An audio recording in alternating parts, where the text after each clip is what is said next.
Hi வணக்கம். நம்ம இப்போ எல்லோரும் என்ன பார்க்க போகிறோன்னா ஒன் பார்ட் பிரியாணி, அதாவது ஒரே ஒரு குக்கர் இல்லாமல் ஒரே ஒரு பாத்திரத்தை வச்சு சிக்கன் பிரியாணி எப்படி செய்கிறதுன்னு வாங்க பார்க்கலாம். அதுக்கு வந்து கேமராமேன் இல்லாத காரணத்தினால் நான் பாதி இன்க்ரீடியன்ட் போட்டேன். அது என்னன்னு சொல்கிறேன். சோம்பு போடணும், எண்ணெய் காயவும், நல்லா எண்ணெய் காயவும், சோம்பு போட்டுட்டு முந்திரி பருப்பு, வெங்காயம், கொத்தமல்லி, கருவேப்பிலை, புதினா, அப்புறம் பட்டை, கிராம்பு, லவங்கம் இதெல்லாம் போட்டு முந்திரி பருப்புலாம் போட்டு நல்லா கிண்டி விட்டுருக்கேன். பாருங்கள், நல்லா ஃப்ரை ஆகிட்டுருக்கு. அடுத்து நான் தக்காளி போட போகிறேன். பார்த்திங்கன்னா இப்போது தக்காளி போட்டாச்சு.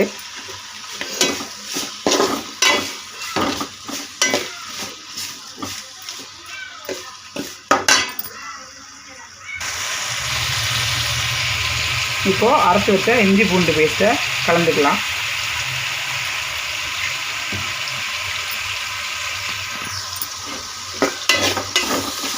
இப்போ என்னென்ன போட்டிருக்கேன்னா எண்ணெய், சோம்பு, வெங்காயம், தக்காளி, பட்டை, கிராம்பு, ஏலக்காய், லவங்கம், முந்திரி பருப்பு இதெல்லாம் போட்டு எண்ணெயில் வதக்கினதுக்கப்புறம் இப்போ இஞ்சி பூண்டு ஊற்றிருக்கோம், தக்காளி போட்டிருக்கோம். அதுதான் எல்லாம் நல்லா ஃப்ரை ஆகி வரட்டும். ஓகேவா? இப்போ பார்த்திங்கன்னா பிரியாணி மசாலா சேர்த்துருக்கேன் கொஞ்சம். நான் என் பசங்க காரம் சாப்பிட மாட்டாங்க, பிரியாணி மசாலா கொஞ்சம் சேர்த்துருக்கேன். இப்போது கரம் மசாலா கொஞ்சம் போட்டுக்கலாம். பிரியாணி மசாலா போட்டேன் இல்லையா, இப்போ கரம் மசாலா கொஞ்சம் சேர்த்துக்கோங்க. ஓகேவா? பட்டை கிராம்பு போட்டிருக்கோம், இருந்தாலும் கரம் மசாலா போட்டிங்கன்னா இன்னும் கொஞ்சம் டேஸ்ட்டாக இருக்கும். ஸோ போட்டுக்கலாம். இப்போது அலசி வச்சுருக்கோம், மஞ்சள் தூள் உப்பு போட்டு அலசி வச்ச கறியை, தேவையான அளவு கறி எடுத்து வச்சுருக்கேன். இப்போது கறியை அது இல்லை சேர்த்துக்கலாம்.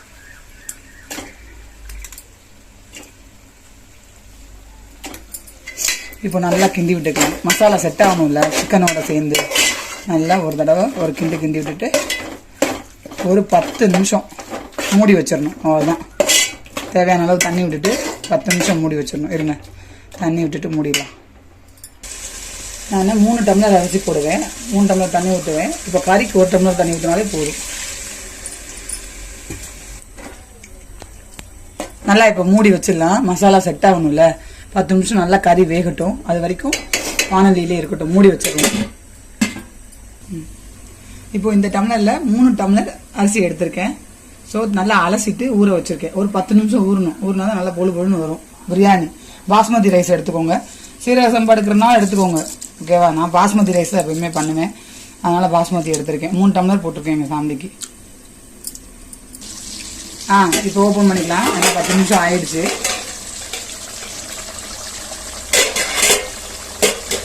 ஓகேவா? பார்த்தோம்னா கறி நல்லா வெந்திருக்கும்.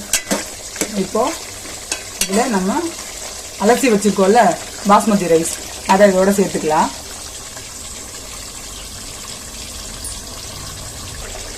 இப்போது அரிசியை போட்டலாம். அதில் நல்லா 2-3 தடவை கழுவி வச்சுருக்கோம், அதை அப்படியே இதில் சேர்த்துக்கலாம். அப்படியே கிண்டி விட்டுடலாம். ஓகேவா? அரிசி போட்டிருக்கோம்ல, அரிசியும் கறியும் இப்போ ஒன்றா மிங்கிள் ஆகணும்ல, அதனால் நல்லா கிண்டி விட்டுடலாம்.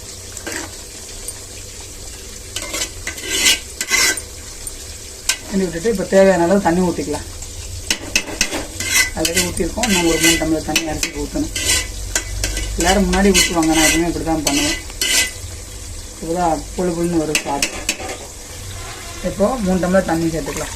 இந்த டம்ளர் தான் அரிசி எடுத்தேன், ஆனால் இந்த டம்ளர் அளவுக்கு.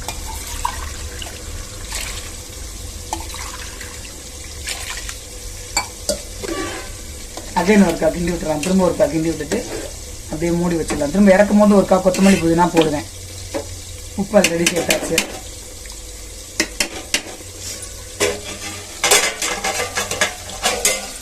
அப்படியே மூடி.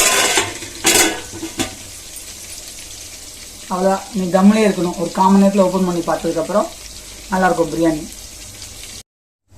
இப்போ அடுப்பை ஆஃப் பண்ணிவிட்டு ஒரு 5 நிமிஷம் தம்மில் இருக்கட்டும், அப்புறமா ஓப்பன் பண்ணுவோம். இப்போது அடுப்புலேருந்து எடுத்தாச்சு.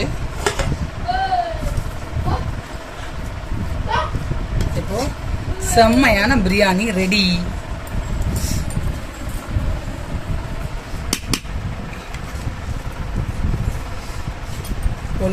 பொழுன்னு செம்மையாக இருக்கும். எல்லோரும் சாப்பிட வாங்க.